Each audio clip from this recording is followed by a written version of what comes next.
तो दोस्तों मुझे पूरा यकीन है कि आपको भी पता चल गया होगा कि भारत के electronic and IT minister Rajeev Chandrasekhar ने व्हाट्सएप को नोटिस इशू किया है कि लोगों को उनके व्हाट्सएप कॉल पे इंटरनेशनल नंबर से कॉल आ रहे हैं और उनके साथ फ्रॉड हो रहा है।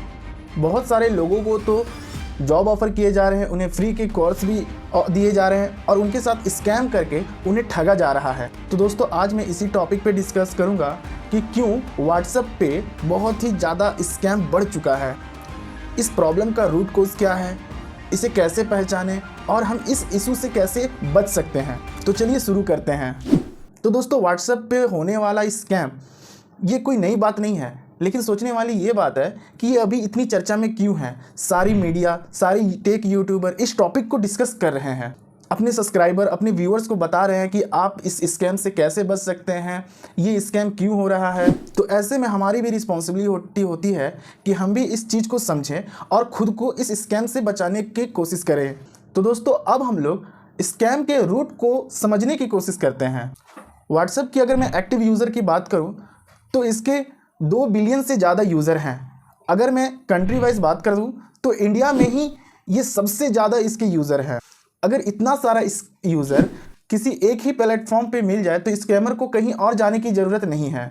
दूसरा कॉज ये हो सकता है कि व्हाट्सएप के पास आपके फ़ोन की सारी एक्सेस होती है, जैसे कि video, audio, file, location, everything. इसके अलावा और ये हो सकता है कि व्हाट्सएप को हम लोग एक लापरवाही तरीके से चलाते हैं। व्हाट्सएप चलाते समय मैक्सिमम यूज़र ना तो अपने प्राइवेसी के बारे में सोचता है और ना ही अपने डेटा सिक्योरिटी को ध्यान में रखता है। मुझे एक अननोन नंबर से व्हाट्सएप पे मैसेज आया जिसमें मेरे दोस्त राहुल का इमेज लगा हुआ था। पहले तो उसने मेरे से नॉर्मल बातचीत की, मेरे बारे में हालचाल लिया, फिर उसने मुझसे कुछ रुपए मदद मांगी। तो मुझे उसके बात करने का तरीका थोड़ा अलग लगा। फिर इतनी छोटी अमाउंट थी कि मुझे शक हो गया कि इतनी छोटी अमाउंट ये क्यों मांग रहा है। तो फिर मैंने उसके पुराने नंबर पे उसे डायरेक्ट कॉल किया और उससे पूछा कि क्या तुमने कोई नया नंबर लिया है। तो उसने मुझे बोला कि नहीं, मैंने तो कोई नया नंबर नहीं लिया है। तो मैं तुरंत समझ गया कि ये कोई स्कैम हो सकता है। मैंने उस नंबर को रिपोर्ट की और ब्लॉक कर दिया। अब मैं फ्लैशबैक में जाता हूं और उसकी लापरवाही बताता हूं व्हाट्सएप चलाने की। स्कैम करने के बहुत अलग अलग तरीके हो सकते हैं, लेकिन इस केस में स्कैमर को स्कैम करने के लिए सिर्फ 2 चीज़ चाहिए। पहला, राहुल के फ़ोन में जो कॉन्टैक्ट लिस्ट है वो चाहिए। तो वो स्कैमर को कैसे मिल सकता है? व्हाट्सएप पे हम लोगों ने अपने कॉन्टैक्ट लिस्ट को एक्सेस दे दिया है व्हाट्सएप को। इवन हमने तो बहुत सारे ऐप को भी ये परमिशन दिया है कि हमारे वो कॉन्टैक्ट लिस्ट को एक्सेस कर सकता है। दूसरा, राहुल की प्रोफाइल इमेज, जो कि उसे कहीं से भी मिल सकता है, क्योंकि हम जब व्हाट्सएप पे अपनी प्रोफाइल पिक लगाते हैं तो हम कोई सेटिंग नहीं करते हैं, हमारा प्रोफाइल पिक कोई भी देख सकता है। इवन फेसबुक में भी हम लोग कोई केयर नहीं करते हैं अपने प्रोफाइल पिक को लेकर, हमारे प्रोफाइल पिक ओपन रहते हैं, उसे कोई भी देख सकता है। बस ये 2 चीज़ चाहिए था स्कैमर को राहुल के सारे फ्रेंड्स के साथ स्कैम करने के लिए। अब बात करते हैं कि व्हाट्सएप स्कैम से कैसे बचें। तो दोस्तों व्हाट्सएप यूज़ करते समय हम कुछ बातों का ख्याल रख सकते हैं, जैसे कि व्हाट्सएप को सिर्फ उतना ही एक्सेस दें जितना ज़रूरत है। व्हाट्सएप पे को कुछ दिनों तक यूज़ मत करिए जब तक कि व्हाट्सएप कोई प्रॉपर एक्शन नहीं ले लेता है। इस स्कैम को सॉल्व करने के लिए अपने व्हाट्सएप पे ऑटोमेटिक डाउनलोड ऑप्शन को ऑफ रखें, ताकि आपके फ़ोन पे कोई भी वायरस, कोई भी मैलिशियस फाइल आपके फ़ोन में डाउनलोड ना हो जाए। अपने प्रोफाइल पिक पे प्राइवेसी रखें, ताकि सिर्फ आपके कॉन्टैक्ट लिस्ट वाले ही आपके प्रोफाइल को देख सकें। अगर आप अपने चैट का बैकअप रखना चाहते हैं तो end to end encrypted backup on करके रखें, ताकि हैकर तो क्या, व्हाट्सएप खुद भी आपके चैट को एक्सेस ना कर सके।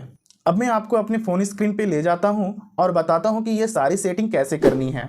तो दोस्तों सबसे पहले सेटिंग हमें ये करना है कि कोई भी अगर अननोन नंबर से या फिर कोई स्कैमर हमारे व्हाट्सएप नंबर पे कोई भी मीडिया भेजता है, लाइक कोई वायरस भेज दिया या फिर कुछ मैलिशियस फाइल भेज दिया, तो हमारे फ़ोन पे वो ऑटोमेटिक डाउनलोड ना हो, इसके लिए हमें सबसे पहले अपने स्टोरेज एंड डेटा में जाना होगा और ये मीडिया ऑटो डाउनलोड को क्लोज़ करना होगा। अगर हमारा मोबाइल डेटा यूज़ हो रहा है तो हमें कोई भी फाइल ऑटोमेटिक डाउनलोड नहीं करने हैं। इसके लिए आप अनटिक कर दीजिए, ओके दबा दीजिए। उसके बाद अगर आप वाईफाई इंटरनेट यूज़ कर रहे हैं उस समय भी हमें कोई मीडिया ऑटोमेटिक डाउनलोड नहीं होना चाहिए। सबको अनटिक करके ओके कर दीजिए। अगर आप रोमिंग में हो तो उससे भी अनटिक करके ओके कर दीजिए।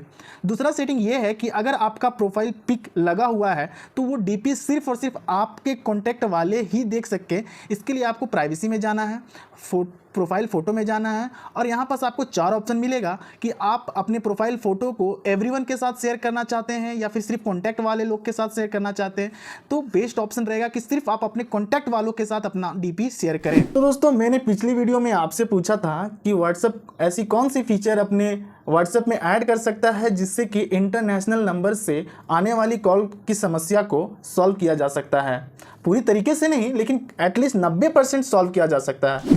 तो दोस्तों, इसका एक सिंपल सॉल्यूशन हो सकता है कि अगर व्हाट्सएप हमें ऐसा ऑप्शन दे जिससे कि सिर्फ हम लोगों को वही नंबर से कॉल आए जो नंबर हमारे व्हाट्सएप या हमारे मोबाइल के कॉन्टैक्ट लिस्ट में सेव है, जैसा कि हमें टेलीग्राम में ये ऑप्शन मिलता है।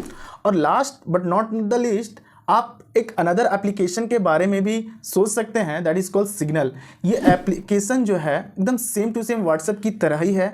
इवन इसके जो डेवलपर हैं, इसे जिसने बनाया है वही डेवलपर आपके व्हाट्सएप का भी है। आप गूगल में एक बार चेक कर सकते हैं। तो दोस्तों, फिर से मिलते हैं एक नए वीडियो में एक नई जानकारी के साथ। तब तक के लिए जय हिंद, धन्यवाद।